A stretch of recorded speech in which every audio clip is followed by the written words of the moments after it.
Hi, Grace family. Happy Tuesday to you. I want to read to you today from Matthew chapter 1, the very first verse.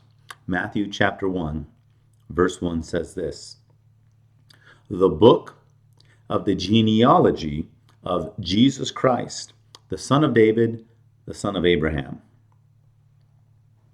Now, what follows is the genealogy, a bunch of Old Testament names that are difficult to pronounce, some of which we recognize, some of which we don't. And then once we get to the end of verse 17, which is a summary verse, then it goes on to talk about the birth of Jesus. And there's a lot of reasons to skip over the genealogy. It's important. But what today I want to focus on what prefaces the genealogy, which is that very first verse, the book of the genealogy of Jesus Christ, the son of David, the son of Abraham.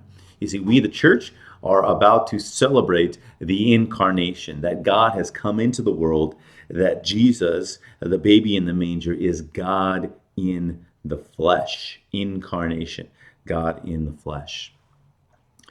And with Christmas and with the celebration, we start to have these visions of our hopes and our dreams, and looking at the past year and looking at the year to come and looking at all that's happening around in our lives.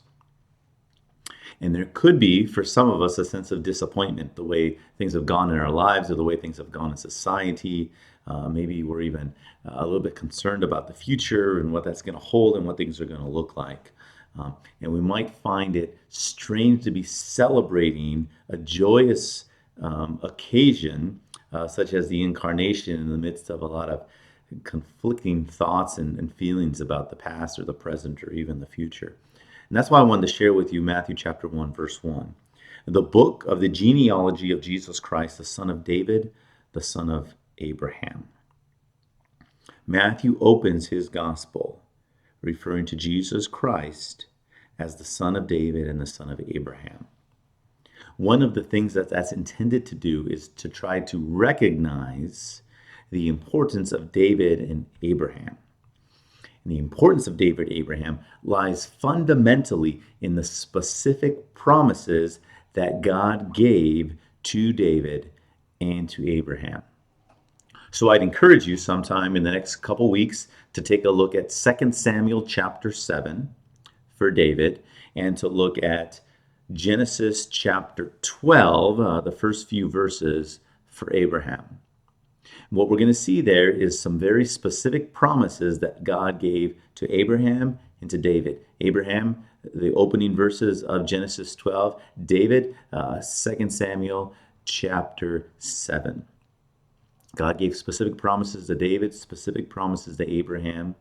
The idea would be to understand that Jesus came to fulfill specific promises.